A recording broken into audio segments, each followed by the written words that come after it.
Жакан жазган жакшы кабар. Биринчи бөлүм. Эң башында сөз бар болгон. Сөз Кудайда болгон. Жана сөз Кудай болгон. Сөз эң башында Кудайда болгон. Бардыгы ал аркылуу башталган. Эмне башталса да ансыз башталган эмес. Анда өмүр болгон. Ал өмүр адамдар үчүн жарык болгон. Жарык караңгыда жаркырап турат. Караңгылык жарыкты каптаган жок. Кудай жиберген бир адам болгон. Анын ысымы Жакан эле. Ал күбөлөндүрүү үчүн келген. Баары ал аркылуу ишенип калыш үчүн, ал жарык жөнүндө күбөлөндүрүү үчүн келген. Ал жарык эмес болчу, бирок жарык жөнүндө күбөлөндүрүү үчүн келген. Бул дүйнөгө келген ар бир адамды жарык кылуучу чыныгы жарык бар эле. Ал бул дүйнөдө болгон, дүйнө ал аркылуу жаралган, бирок бул дүйнө аны тааныган жок. Ал өз элине келди, бирок өз эли аны кабыл алган жок.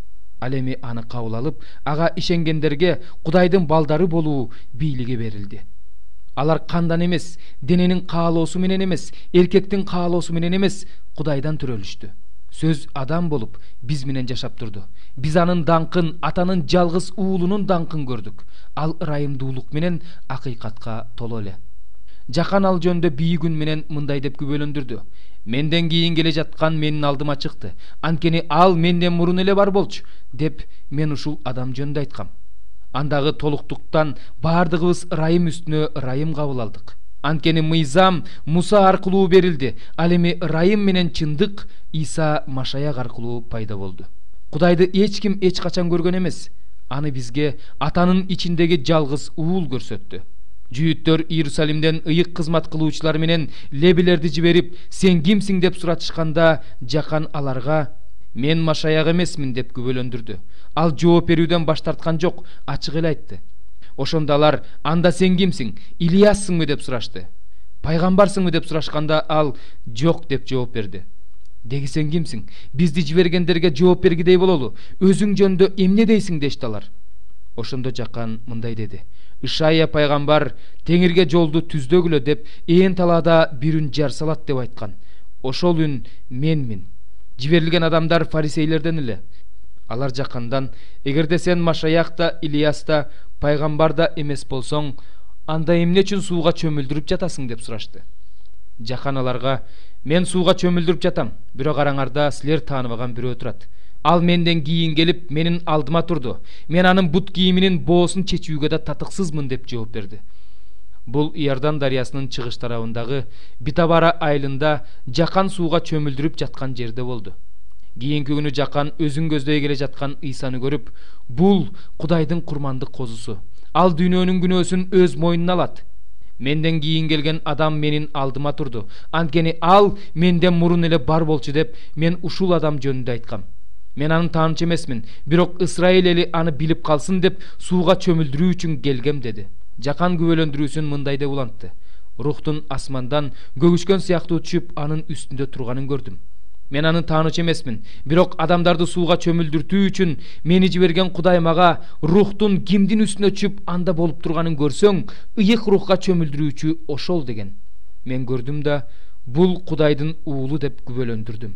Эртеси күнү да Жакан өзүнүн эки шакирти менен турган эле. Ал өтүп бара жаткан Исаны көргөндө: мына Кудайдын курмандык козусу деди. Жакандан бул сөздөрдү укканда эки шакирт тең Исаны ээрчип жөнөштү. Иса артына бурулуп, алардын ээрчип келе жатканын көрүп: силерге эмне керек деп сурады. Алар андан: устат, кайсы жерде турасың деп сурашты. Барып өзүңөр көргүлө деди Иса. Алар барып Исанын кайсы жерде турганын көрүштү да ал күнү аныкында калып калышты. Бул убак 10-саат чамасы эле.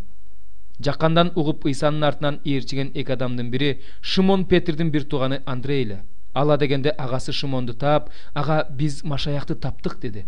Андрей бир тууганы Шимонду Исага алып келди. Иса аны карап: Жунус уулу Шимон, сага Кейфа деген ысым коюлат деди. Эртеси күнү Иса Галилеяга бармакчы болуп Филипти таап: менин артымдан ээрчи деди. Филип болсо Андрей менен Петр жашаган Бетсаида шаарынан эле. Филип Натанаэлди таап ага: Мусанын Тоорат китебинде, ошондой эле пайгамбарлар китебинде жазылган Машаякты таптык, ал Назареттик Жусуптун уулу Иса деди. Бирок Натанаэл ага: Назареттен жакшы нерсе чыкмак беле деп койду. Ошондо Филип ага: барып өзүң көр деди. Иса келе жаткан Натанаэлди көрүп: куулугу жок, накта Исраилдик мына ушул деди. Натанаэл андан: «Мени кайдан билесиң?» деп сурады. Иса ага: «Филипп сени чакыра электеле, мен сени анжыр дарагынын түбүндө отурганыңда көргөм» деди. Ошондо Натанаэл: «Устат, сен Кудайдын уулусуң, сен Исраил элинин падышасысың» деди. Иса ага: «Сен мага мен сени анжыр дарагынын түбүндө отурганыңда көргөм дегеним үчүн ишенип жатасың. Мындан чоңун көрөсүң» деди. Дагы мындай деди: «Чындыкты, силерге чындыкты айтып коеюн.